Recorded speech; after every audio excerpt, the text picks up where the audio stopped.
fin de ce Africa Investment Forum édition 2025. Le hôte du AIF s'est exclamé un youpi pour les deals, les good deals et de très good deals d'ailleurs, annoncés par le board du Africa Investment Forum, des deals à 15 milliards de dollars. Évidemment, nous avons envie de débriefer ce Africa Investment Forum avec les connaisseurs, les habitués. Nous avons l'honneur aussi de rejoindre Khalidou Diallo, directeur général de CGF. Bonjour, mon cher Abdoulaye. C'est un plaisir de te rejoindre dans cet espace qui est le tien. Tout le plaisir pour moi. Est-ce que tu t'exclames aussi comme le board du Africa Investment Fund en disant youpi, c'était de très good deal? Alors, quand l'Afrique gagne, oui, on doit tous dire youpi, Abdoulaye. Donc, je pense que c'est une très, très belle exclamation parce que c'est cette Afrique-là qu'on aime. Est-ce que c'est une édition qui est différente dans l'articulation? Alors, les organisateurs nous disent qu'on a aimé, c'est l'efficacité. C'est-à-dire, on a annoncé des chiffres, mais c'est surtout, on se rapproche de l'efficacité presque 100%. Oui, je pense que pour l'AIF, on est à la deuxième édition. Donc, déjà, la première édition était extraordinairement bien organisée. Cette fois, sur cette deuxième édition, beaucoup plus de projets, beaucoup plus de deals, beaucoup plus d'acteurs. Alors, ce qu'il faut saluer, ici, c'est le pragmatisme. Parce que c'est une place où se rencontrent des investisseurs et des porteurs de projets. Ils se rencontrent pourquoi? Présenter les projets, prendre des décisions et mettre de l'argent dans le projet. Aujourd'hui, nos entrepreneurs ont besoin de ça.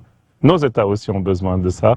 Donc, je salue ce pragmatisme de la BAD, en tout cas, en organisant cette deuxième édition. Mais Khalidou, tu étais là à l'édition 2024. Il y avait surtout ce side event sur les PME africaines. Comment les PME peuvent impulser le développement. Est-ce qu'on a fait du chemin quand même en 2024 et 2025 pour... Cette année, on a mis en valeur le secteur privé. C'est toujours les PME. Est-ce qu'on a fait du chemin quand même? Non, il y a du chemin. Parce que quand vous regardez sur la zone, la question primordiale que les financiers se posent, sur quasiment la majeure partie des forums, c'est comment financer le secteur privé. Pourquoi comment financer le secteur privé? C'est le secteur privé qui crée des emplois. C'est le secteur privé qui est le moteur du développement. C'est le secteur privé qui est le moteur de l'innovation. Donc, il ne faut pas se tromper de combat. Maintenant, il existe plusieurs institutions financières, comme la BAD, qui sont des banques de développement, des banques privées, des institutions financières comme CG Bourse. Notre rôle est de financer. Et on entend tout le temps que il y a toujours des difficultés à trouver des financements. Il y a eu des discussions, la BAD est passée à l'action. Au-delà des panels, au-delà des discussions, c'est de faire rencontrer l'offre et la demande. Parfois, on fait presque le procès des FDI, des ventures. Est-ce que c'est un débat quand même sur le financement du développement? Donc, bon, je pense que c'est un procès. Parce qu'en fait, quand il y a un problème, il faut en discuter. Parce que si on n'en discute pas, on ne trouvera jamais de solution. Et donc, il ne faut pas sous-estimer les étapes de discussion. Parce que ça permet à chacun d'ouvrir les yeux sur la réalité et de se regarder dans un miroir. Donc, c'est ce qui est important. Parce que ceux qui ne se remettent pas en cause n'avancent pas. Donc, ces remises en cause, ces remises en question permettent, parce qu'on finance, on lève, mais peut-être ce n'est pas suffisant. Donc, je pense que c'est le message qu'il y a derrière. Ce n'est pas un mauvais procès. Je pense qu'il faut plutôt le prendre comme une demande d'amélioration. Aujourd'hui, le gap de financement est important. Il y a combien de projets dans les pays africains, que ce soit sur la partie eau, développement, agriculture, infrastructure, qu'on doit faire pour nous développer, pour arriver à mettre nos populations en sécurité. Donc, c'est autant de thèmes ici que nous sommes en train de discuter. Et ce qui est important aussi, c'est qu'on trouve du tout en termes de financement. Ici, il y a des locaux, il y a des DFI, il y a des Africains qui viennent financer, il y a des gens qui viennent du Moyen-Orient, il y a des gens qui viennent d'Europe. Et c'est cette Afrique-là qu'on veut, une Afrique attractive. Et le troisième point peut-être sur lequel je vais chuter, c'est que les porteurs de projets viennent sur des boardrooms et présentent leurs projets, défendent leurs projets, répondent aux questions et ont des réponses tout de suite et rencontrent des investisseurs. C'est ce qui est important. Mais Khalidou, financer le développement quand même demande énormément de moyens. En Afrique, on a souvent fait le procès de cette croissance extravertie, c'est-à-dire les fonds de financement venaient de l'extérieur, finalement, ça bénéficiait plus à des fonds, qui sont à l'extérieur. Est-ce qu'on a suffisamment d'argent de financement du développement à l'interne, ou s'il faut aller les chercher avec tous les partenaires, comment on fait pour leverager, pour que ce soit quand même réellement du développement endogène? Alors, vous savez, on ne peut pas vivre seul dans sa maison. C'est ça l'erreur. Si c'est ma maison, je m'en fais. Le monde est ouvert. comprends. L'économie est ouverte. Bien sûr. Les pays les plus puissants de ce monde, que ce soit les Bien États-Unis, sûr. sont financés par le Japon. Bien Les sûr. Européens sont financés. Il y a des interconnexions, il y a des interrelations entre les pays. Nous avons un destin commun en termes de sécurité, en termes de santé. La Covid l'a prouvé. Bien sûr. Voilà, donc le monde est lié. Personne n'est dans son coin pour pouvoir se développer. Par contre, le financement endogène est un premier pilier. C'est-à-dire, vous ne pouvez pas avoir un développement extrapartite. C'est-à-dire, compter sur les autres pour se développer, ce n'est pas possible. Il faudra au moins, comme on dit chez nous, au moins mettre sa première prière pour que le bon Dieu nous trouve dans cette prière-là. Bien sûr. Il faut démarrer quelque chose. Donc, le développement endogène est possible. Par contre, ça ne doit pas être un débat. Ça doit être de l'action. Et c'est là que nous sommes faibles, Abdoulaye. Il faut des actes. Il faut des incitations. Parce que il y a de l'argent.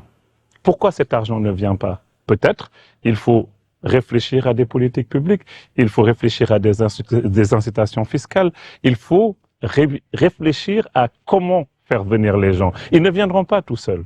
Il faudra un mouvement de part et d'autre. Donc ça, c'est le premier pilier. Se développer avec notre argent. Se développer avec nos cultures, je dirais, parce que le challenge du développement, c'est pas de copier-coller ce qui a existé, parce que aujourd'hui, dans les pays développés, on se rend compte qu'il y a des choses qui n'ont pas marché. Sur le thème juste climatique, sur le thème juste de l'infrastructure. Il y a trop de briques, il y a trop d'immeubles. Les gens ont besoin de verdure. Nous, au niveau de l'Afrique, nous avons cette chance. C'est-à-dire, ce sont des pays jeunes, ce sont des pays qu'on peut penser, qu'on peut construire en tenant compte des erreurs des autres. Et là, je dirais, ma réponse, financement endogène, oui, mais nous avons besoin aussi de mobiliser les gens parce que nous sommes un continent de croissance, un continent d'opportunités. Ces opportunités, on ne les trouve plus malheureusement à l'étranger. Si nous mettons en place un cadre de sécurité, si nous mettons en place un cadre de réflexion et la sécurité pour les investisseurs, je pense que beaucoup de gens viendront nous retrouver avec notre argent. Au niveau endogène et exogène, je dirais, les deux. On va parler de toi, de CEGEF. Quelle partition des institutions, des organes comme CEGEF peuvent jouer quand même dans le financement du développement? Parce que, on va le dire très clairement, quand même, un pays comme le Sénégal, allez, les acteurs du privé se plaignent beaucoup que les banques ne financent pas. Les banques disent que le taux de bancarisation est tellement faible qu'on ne peut pas financer comme on voudrait le faire. Vous, CEGEF et d'autres, comment on fait pour votre partition dans le financement du développement? Alors, nous avons une partition importante dans ce que vous venez de dire. Alors, en économie, on appelle ça l'asymétrie d'information. C'est-à-dire, effectivement, le banquier dit qu'il n'y a pas un bon taux de bancarisation et, en fait, l'emprunteur dit que les banques ne financent pas. Entre les deux, il y a un acteur comme CGF Bourse. Alors, c'est quoi le rôle d'abord? Le rôle, c'est la mise en relation. Par contre, il faut écouter l'emprunteur. Peut-être que l'emprunteur ne sait pas comment bien présenter son dossier. Peut-être que son dossier n'est pas solide. Parce que ce n'est pas juste venir prendre l'argent de quelqu'un et partir. Il faut rembourser cet argent. Il faut mettre en place une situation de confiance. Comment amener cette situation de confiance? Un jeune agriculteur qui vient du sud du Sénégal ou du nord, qui n'a jamais été en relation avec une banque, peut-être ne sait pas faire un business plan, peut-être qu'il ne voit même pas le collatéral qu'il a, la terre, les hectares qu'il a, c'est de la richesse qu'il faut arriver à valoriser, qu'il faut arriver à prouver son expertise, son cheptel qu'il a laissé dans le Nord. Donc l'ensemble de ces points, si c'est bien présenté au banquier, il comprend la capacité de la personne à la fois à prendre le crédit, à développer son business, à générer du résultat, et donc à créer des emplois et à rembourser son crédit, il le fera plus facilement. Et nous, notre rôle, au niveau de l'équipe de banque d'affaires de CGF Bourse, c'est de prendre ces thématiques-là, de sécuriser, c'est-à-dire travailler avec l'emprunteur, regarder si son projet tient. Si son projet ne tient pas, on l'aide à améliorer ce projet. On l'aide, on lui donne les points faibles, on le met en position de réussir. Et quand il est dans cette position de réussir, on prend le dossier, on le donne à une banque en disant « on a regardé, nous pensons que vous pouvez financer ». Et donc, c'est cette asymétrie qu'il faut diminuer. Et donc, du coup, des forums comme AIF ou d'autres où les gens se posent et discutent, ça diminue cette asymétrie d'information. Khalidou, j'ai pas envie de te challenger, c'est pas simplement pour te challenger, mais j'ai pas envie de dire, je n'y crois pas. Pourquoi, si c'est aussi facile, aussi simple que vous l'exposez, c'est très clair, pourquoi on n'y arrive pas jusqu'ici? Alors, je dirais, on y arrive. Parce qu'en général, en Afrique, on regarde souvent ce qu'on n'a pas pu faire. Mais on ne regarde pas ce qu'on a réalisé depuis des années. Oui, parce qu'on a encore de la marge quand même, hein, à rattraper le gap en infrastructure, On a... le gap en financement Alors, des entreprises, des PME, c'est quand même... je suis d'accord, mais regardez, la majeure partie des pays africains étaient des pays socialistes.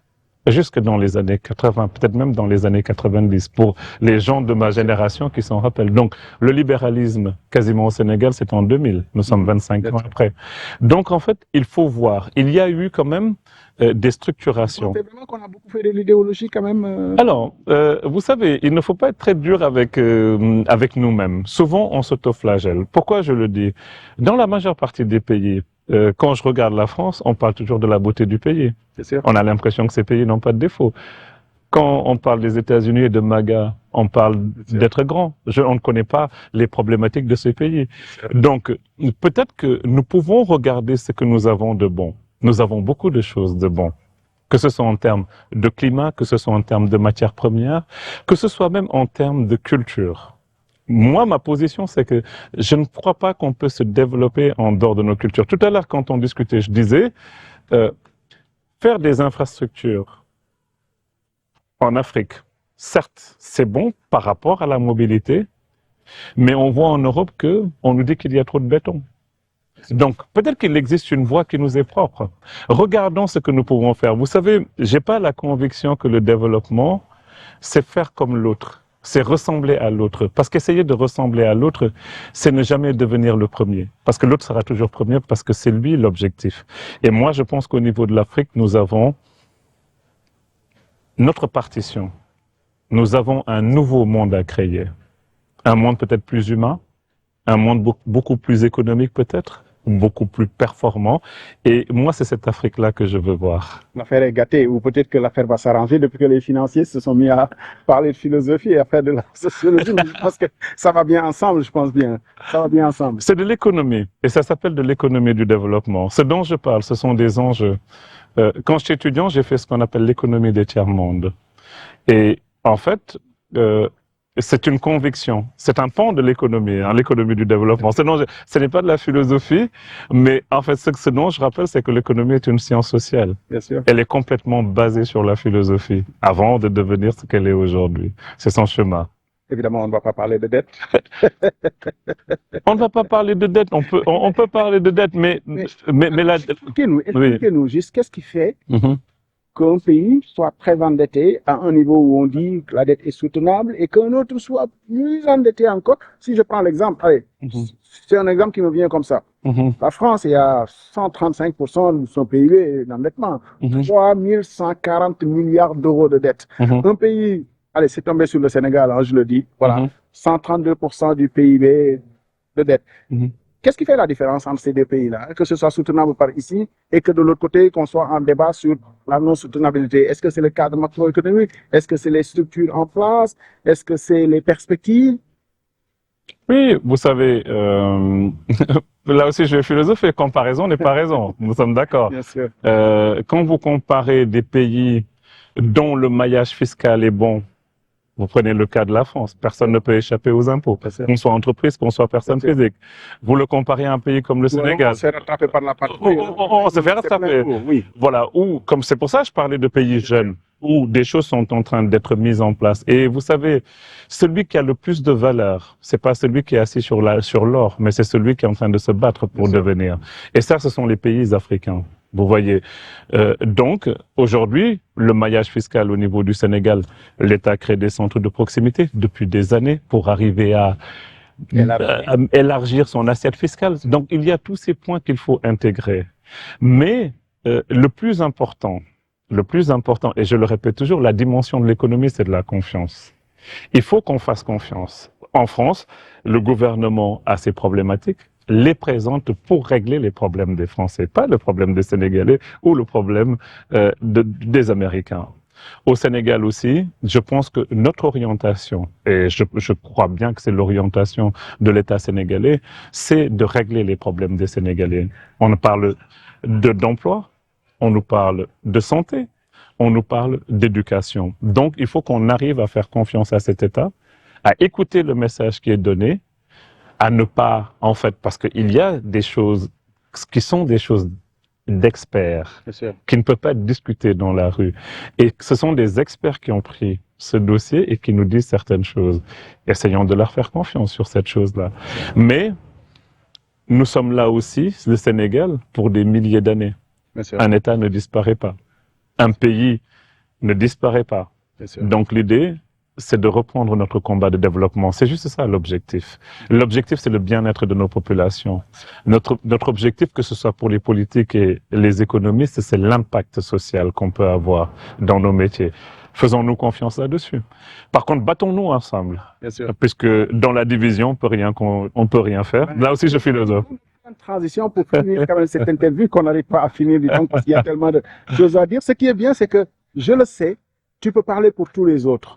Si je pense à Impact 6, je pense à toi, CGF. Aujourd'hui, on n'a plus besoin d'aller peut-être chercher ailleurs ce qu'on a chez nous aujourd'hui. Nos États lancent des emprunts. On a ce qu'il faut pour le faire. CGF peut le faire, Impact 6 peut le faire. Pour ne citer que ces deux-là, vous pouvez aussi travailler main dans la main. Et le faire ensemble, oui. Et le faire ensemble. Je suis entièrement d'accord. C'est-à-dire que tout à l'heure, je vous parlais de la confiance. Vous savez, en termes de développement, en termes d'économie, si aujourd'hui, pour construire des routes, on fait toujours appel à des entreprises étrangères, comment les Sénégalais gagneront de l'expertise? Point d'interrogation. Si, pour faire de l'éducation, on importe des professeurs, comment les Sénégalais gagneront en termes de connaissances? Si je prends le cas de la médecine, il y a eu cette transition. Pendant longtemps, nos hôpitaux avaient des médecins étrangers. Aujourd'hui, ce sont des médecins sénégalais qui dirigent l'hôpital principal et les autres hôpitaux.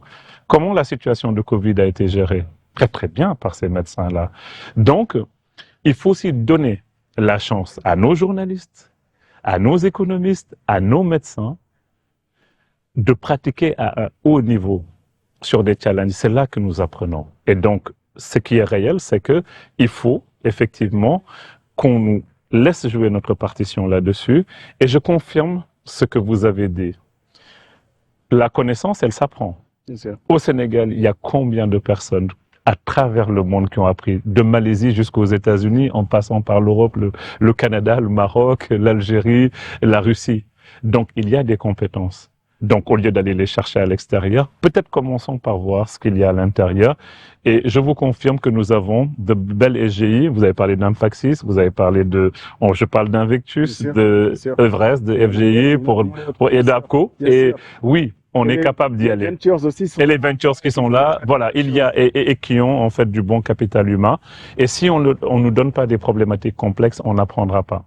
Et merci pour ton plaidoyer pour nous autres journalistes, nous les vecteurs. Il y en a, je leur ai couru après, je n'ai pas réussi à les rattraper. Porte le plaidoyer pour qu'ils viennent aussi s'exprimer. Allez, je pense à quelqu'un comme Amada Touré, il est finalement irrattrapable. Je le vois sur les écrans, mais bon, irrattrapable. Mais Babacar Diaw, dites-leur de venir quand même voilà, nous retarder quoi. Non, je ferai le message. Je ferai le message. Merci beaucoup, Abdoulaye.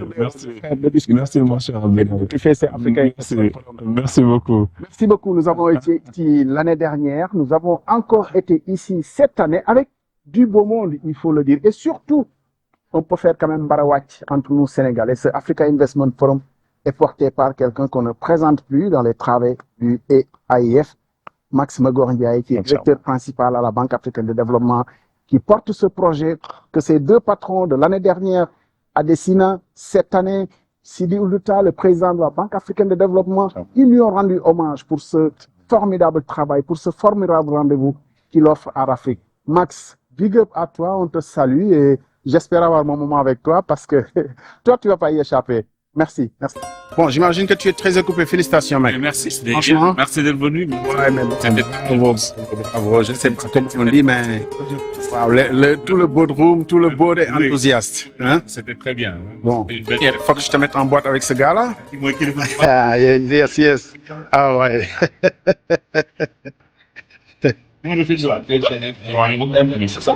Je bois. Faut que je sois dans cette image quand même. Merci les gars. Merci beaucoup.